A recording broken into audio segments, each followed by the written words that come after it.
नमस्कार, public news में आपका स्वागत है।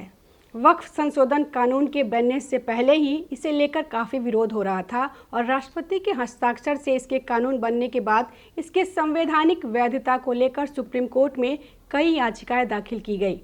हालांकि सुप्रीम कोर्ट ने अब कहा है कि नए वक्फ कानून के खिलाफ दायर याचिकाओं का अब भारत के होने वाले नए मुख्य न्यायाधीश BR गवाई की अध्यक्षता वाली पीठ सुनवाई करेगी।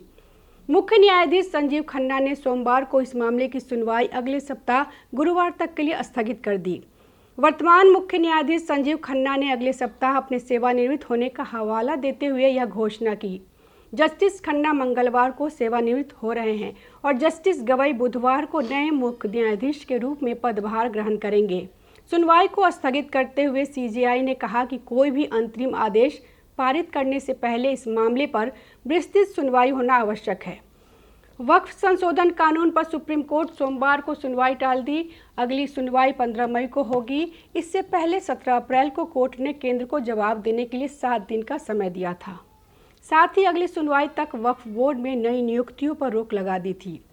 सुप्रीम कोर्ट ने केंद्र का जवाब आने तक वक्फ घोषित संपत्ति पर यथास्थिति बनाए रखने को कहा था। केंद्र ने 25 अप्रैल को दायर हलफनामे में कहा कि इसलिए इस पर रोक नहीं लगानी चाहिए। 1332 पन्नों के हलफनामे में सरकार ने दावा किया कि 2013 के बाद से वक्फ संपत्तियों में 20 लाख एकड़ से ज़्यादा का इजाफा हुआ। इस वजह से कई बार निजी और सरकारी ज़मीनों पर विवाद हुआ। वहीं all India Muslim personal law board ने सरकार के आंकड़ों को गलत बताया और कोर्ट से झूठा हलफनामा देने वाले अधिकारी पर कार्रवाई की मांग की। नया कानून अप्रैल में राष्ट्रपति की मंजूरी के बाद लागू हुआ था।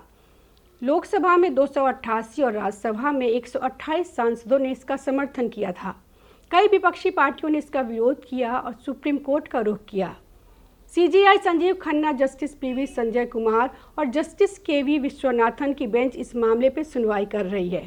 केंद्र की ओर से सॉलिसिटर जनरल तुषार मेहता, जबकि कानून के खिलाफ कपिल सिब्बल, राजीव धवन, अभिषेक मनु सिंघवी, CU सिंह दलीलें दे रहे हैं। 17 अप्रैल की सुनवाई में SG मेहता ने कहा था कि संसद से उचित विचार विमर्श के साथ पारित कानून पर सरकार का पक्ष सुने बिना रोक नहीं लगाई जानी चाहिए। SG मेहता ने कहा था कि लाखों सुझावों के बाद नया कानून बना है। ऐसे कई उदाहरण हैं जिसमें गांवों को वक्फ ने हड़प लिया, कई निजी संपत्तियों को वक्फ ने ले लिया। इस पर बेंच ने कहा कि हम अंतिम रूप से निर्णय नहीं ले रहे हैं। वहीं कानून के खिलाफ दलील दे रहे कपिल सिब्बल ने कहा कि हम उस प्रावधान को चुनौती देते हैं जिसमें कहा गया है कि केवल मुसलमान ही वक्फ बना सकते हैं। सरकार कैसे कह सकती है कि केवल वे लोग ही वक्फ बना सकते हैं जो पिछले 5 सालों से इस्लाम को मान रहे हैं। इतना ही नहीं, राज्य कैसे तय कर सकता है कि मैं मुसलमान हूँ या नहीं और इसलिए वक्फ बनाने के योग्य हूँ। वक्फ सैकड़ों साल पहले बनाया गया था। अब ये 300 साल पुरानी संपत्ति की वक्फ डीड मांगेंगे। यहाँ समस्या है, इस पर SG ने कहा। वक्फ का रजिस्ट्रेशन 1995 के कानून में भी था। सिब्बल साहब कह रहे हैं कि मुतवल्ली को जेल जाना पड़ेगा। अगर वक्फ का रजिस्ट्रेशन नहीं हुआ तो वह जेल जाएगा। यह 1995 से है। इस पर सुप्रीम कोर्ट ने कहा कि अंग्रेजों से पहले वक्फ रजिस्ट्रेशन नहीं होता था। कई मस्जिदें 13वीं-14वीं सदी की है। इनके पास रजिस्ट्रेशन या सेल रीडीड नहीं होगी। ऐसी संपत्तियों को कैसे रजिस्टर करेंगे? उनके पास क्या दस्तावेज होंगे? वक्फ बाय यूजर नाम दिया गया। अगर आप इसे ख़त्म करते हैं तो समस्या होगी। इस पर सिब्बल ने कहा कि केवल मुस्लिम ही बोर्ड का हिस्सा हो सकते थे, अब हिंदू भी इसका हिस्सा होंगे। यह अधिकारों का हनन है। आर्टिकल 26 कहता है कि नागरिक धार्मिक और समाज सेवा के लिए संस्था की स्थापना कर सकते हैं। इस मसले पर CJI और तुषार मेहता के बीच तीखी बहस हुई। कोर्ट ने पूछा कि क्या सरकार हिंदू धार्मिक बोर्ड में मुस्लिमों को शामिल करेगी। SG ने कहा कि वक्फ परिषद में पदेन सदस्यों के अलावा 200 से ज़्यादा गैर मुस्लिम सदस्य नहीं होंगे। इस पर बेंच ने कहा कि नए एक्ट में वक्फ परिषद के 22 सदस्यों में से 8 मुस्लिम होंगे।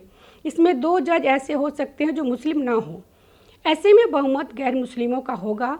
इससे संस्था का धार्मिक चरित्र कैसे बचेगा? उल्लेखनीय है कि नए वक्फ कानून के विरोध में केंद्र सरकार ने जो 1500 पन्ने का हलफनामा दाखिल किया है, उसमें इन आपत्तियों को निराधार बताते हुए कानून का समर्थन किया गया। दूसरी ओर जमीयत उलमाए हिंद और अन्य पक्षकारों ने जवाबी हलफनामे दाखिल कर अदालत को कहा है कि सरकार ने अपने हलफनामे के माध्यम से गुमराह करने की कोशिश की है, क्योंकि वक्फ संशोधनों से न तो वक्फ संपत्तियों और न ही मुसलमानों का कोई भला होने वाला है, बल्कि यह एक विशेष समुदाय के धार्मिक मामलों में सीधा हस्तक्षेप है। नमस्कार।